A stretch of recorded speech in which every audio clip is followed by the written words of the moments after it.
Hello, vlog family. I am currently working on making more cutouts for a t-shirt. This time I am making this Satchel and Bucky again that I cut out in the past, and I'm actually coloring it this time. So I'm trying to practice with layering the different colors of vinyl to get a better idea of how to do it. So I'm using 4 different colors. I have black, tan, technically it's gold because I couldn't find a tan, pink, and white. I'm excited about it, but it's all just very new to me.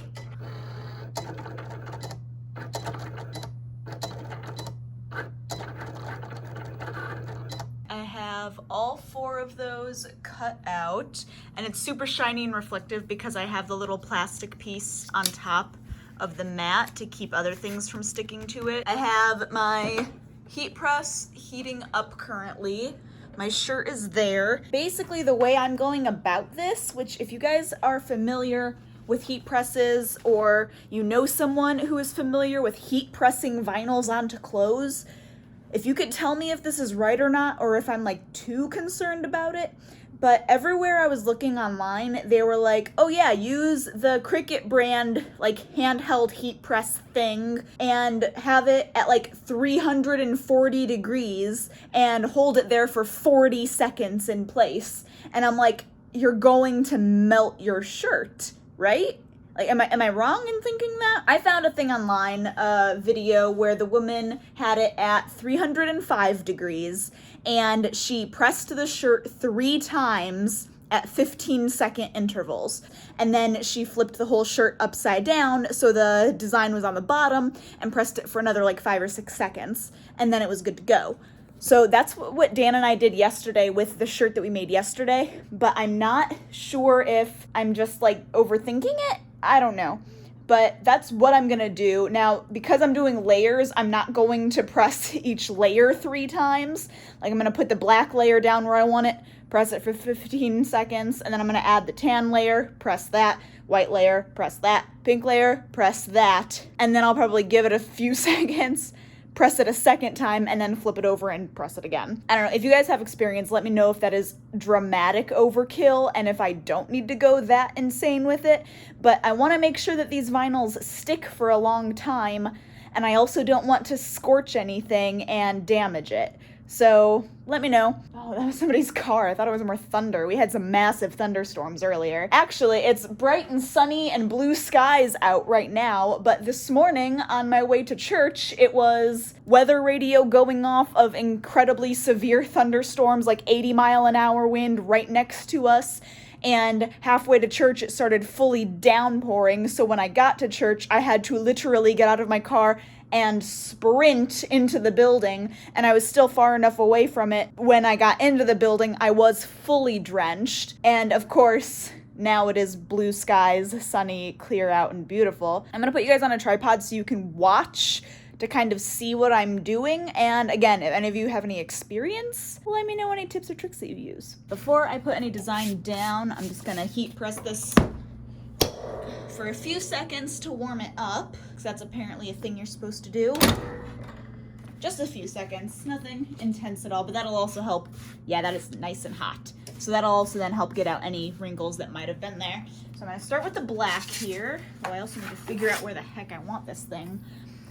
Okay, so the shirt's already basically centered on there. This is 15, so 7.5. I want it to be about 3 inches down from the collar. So we're looking at this being the center-ish. I think I'm gonna bring it up so it's only about 2.5. So here's my black base layer.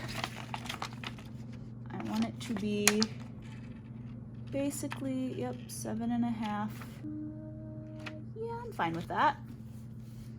And this is all experimental, so if it's not perfect, I don't care. Okay, so that's on there. It's not going anywhere. Lay that back down. 15 seconds. Okay. Yeah, that's still really hot. I'm gonna give that a second and then I'll be back to peel it off. Nice, nice, nice, nice, nice, nice. Okay. Also, bad idea pulling in the direction of the heat from the heat press. All right, so that bit is done. Cool. So now it does not necessarily matter if my shirt is centered anymore as long as it is fully on the press. Okay, so next comes the really nerve-wracking part, which is adding the layers. Oh, which I got out parchment paper because apparently there is a hack on TikTok where you lay your vinyl down on the parchment paper, because then you can, oh, I just kicked you, I'm sorry. But basically you put your vinyl, the sticky bit, on parchment paper, and then you lay it down with just a little bit exposed, because then you can move it around and lay it on and basically make sure it is lined up exactly where you want it. And then when you're happy with it, you can just hold down the bit that the parchment paper isn't on and pull the parchment paper out from underneath of it, and it should be perfect, exactly like where it's supposed to be / exactly where you want it to be. And you have to do parchment paper, not wax paper, because wax paper will very much stick and you will have a very bad time and just feel bad. Okay, so I'm pinching.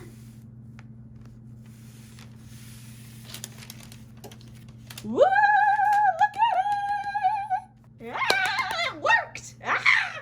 Okay, I promise I'm not dying. I'm just very excited that that worked. Okay, 15 seconds.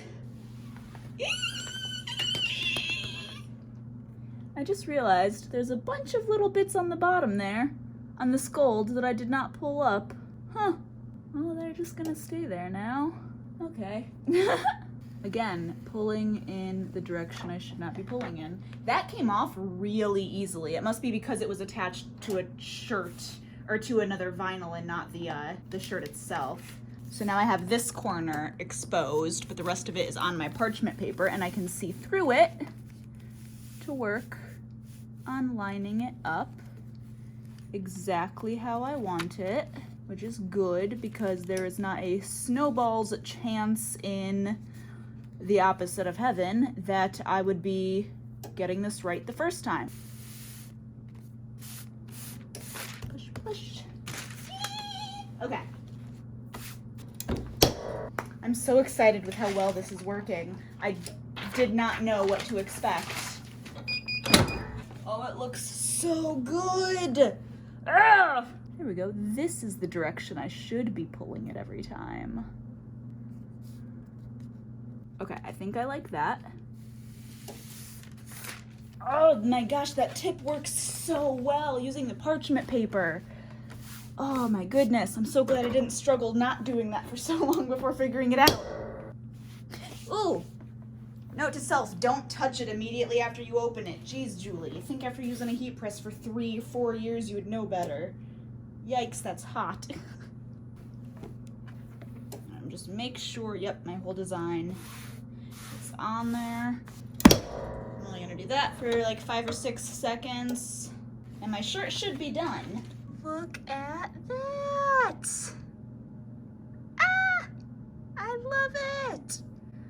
Now, a few things that I'm still figuring out, like his muzzle, there was supposed to be a lot more black dots, but detail-wise, they were too small for the Cricut to cut out accurately. And like down here, there was actually supposed to be a lot more cut out that, again, like I just completely missed. But oh, I am so happy with that. Ah, look at it. Okay, I'm gonna go try it on. Ignore my disgustingly dirty mirror, but I'm just never gonna buy my own shirt again. I'm just gonna make all of them from now on. Look how fun that is. Satchel's eyes are definitely way too, like the pupils are way too small. Like if you look, you can barely see his pupils, so he looks a little sketchy, but, and also he's gold and not tan. Oh my goodness, I am so happy with how that came out.